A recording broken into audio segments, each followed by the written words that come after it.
Bihar elections ముందు అని అంటున్నారు. మేము ఆశల పల్లకి చూపించాలి, ఆచరణ అయ్యేట్టుగా చేసినాం.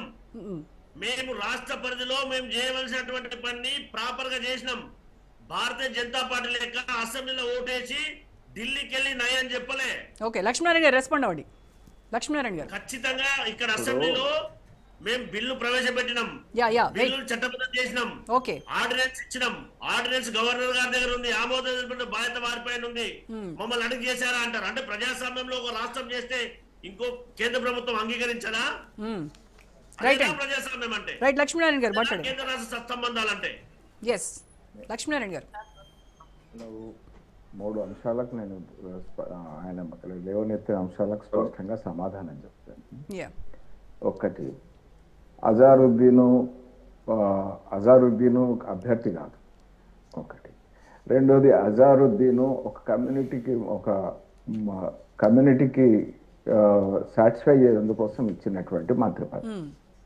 రాజకీయాల్లో సహజంగా ప్రధానమంత్రి అయినా, ముఖ్యమంత్రి అయినా, లేకపోతే మంత్రులైనా ఒకవేళ వాళ్ళకి ఎమ్మెల్యే పదవి లేకపోతే మళ్ళా అవకాశం ఉన్న దగ్గర నిలబెట్టడం అనేటువంటి సహజం.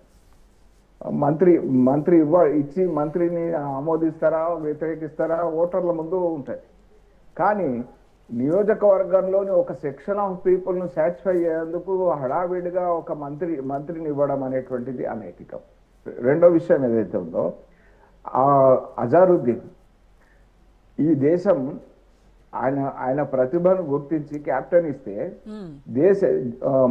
భారతదేశం యొక్క టీంను మ్యాచ్ ఫిక్సింగ్ కు మలిచినటువంటి వ్యక్తి, మాఫియాతో లింక్ అయి మ్యాచ్ ఫిక్సింగ్ కు పాల్పడ్డటువంటి వ్యక్తి, దేశద్రోహి. వరల్డ్ కప్ తెచ్చారని చెప్తున్నారు కదా రేవంత్ రెడ్డి గారు. అజారుద్దీన్ నేను చెప్తాను, ఇప్పటికీ ఆయన మీద సిబిఐ ఛార్జ్షీట్ లో చాలా స్పష్టంగా ఉంది. రెండో విషయం, హైదరాబాద్ క్రికెట్ అసోసియేషన్ లో 20 కోట్లు 279% తోని ఎక్సెస్ టెండర్లు ఇచ్చిండు, వైలేషన్ చేసి టెండర్లు చేసిండు అనేటువంటిది ఉంది. జిస్ చోర్ కో దేనా గలత్ హై, దోపిడీకి పాల్పడేటువంటిది. ఈ దేశం యొక్క జట్టు ప్రయోజనాలను, యావత్ భారతదేశ క్రీడాభిమానులను మోసం చేసి మాఫియాతో లింక్ పెట్టుకొని మ్యాచ్ ను ఫిక్స్ చేసినటువంటి వ్యక్తి దొరికిందా మీకు?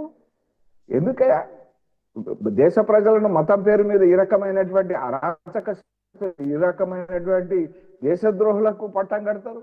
ఇంకోళ్ళ దిక్కులే. మీరు ఫిరోజ్ ఖాన్ పెట్టుకోండి, కనీసం కార్యకర్తగా పనిచేసినాడు. ఇదా రెండు. ఇకపోతే బీసీల గురించి మాట్లాడుతున్నాడు మా గౌరీశంకర్ గారు.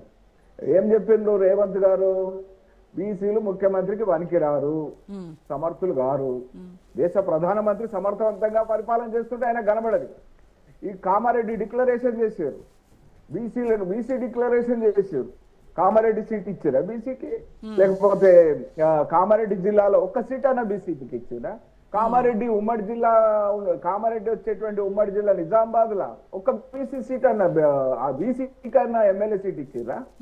కామారెడ్డి ఏ నియోజకవర్గంలో వస్తుంది పార్లమెంటు? జహీరాబాద్ లో ఎంటైర్ పార్లమెంట్ 7 సీట్లలో ఒక్క బీసీకి సీట్ ఇచ్చిండ్రా?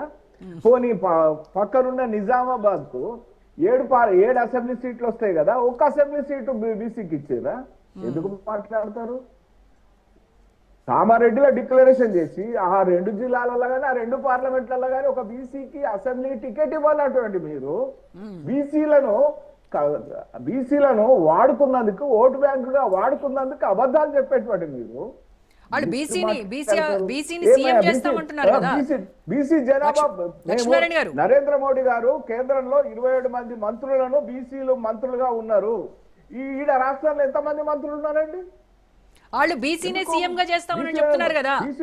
ఇప్పటి వరకు ఈ రాష్ట్రంలో ఎన్ని సంవత్సరాల పాటు, ఎన్ని దశాబ్దాలు కాంగ్రెస్ పరిపాలించింది? ఒక ముఖ్యమంత్రి దొరకలేదా? 52% జనాభా ఉన్నటువంటి బీసీలకు ఒక ముఖ్యమంత్రి దొరకలేదా? బీసీ రిజర్వేషన్ ఎందుకు పబ్లిక్ ను గుమాస్తారండి? బీసీ రిజర్వేషన్ పేరు మీద ఎందుకు పబ్లిక్ ను మోసం చేస్తారండి? ఏం చేశారు మీరు? అసలు మోసం చేస్తోంది కేంద్ర ప్రభుత్వం, బీసీలను మోసం చేస్తోంది కేంద్ర ప్రభుత్వం. ఎందుకు బీసీల రిజర్వేషన్ పేరుతోని ముస్లింలను దాంట్లో జొప్పించి రిజర్వేషన్ బిల్ ఎందుకు రాష్ట్రపతి దగ్గర గవర్నర్ దగ్గర ఎందుకు పెండింగ్ లో పెట్టింది?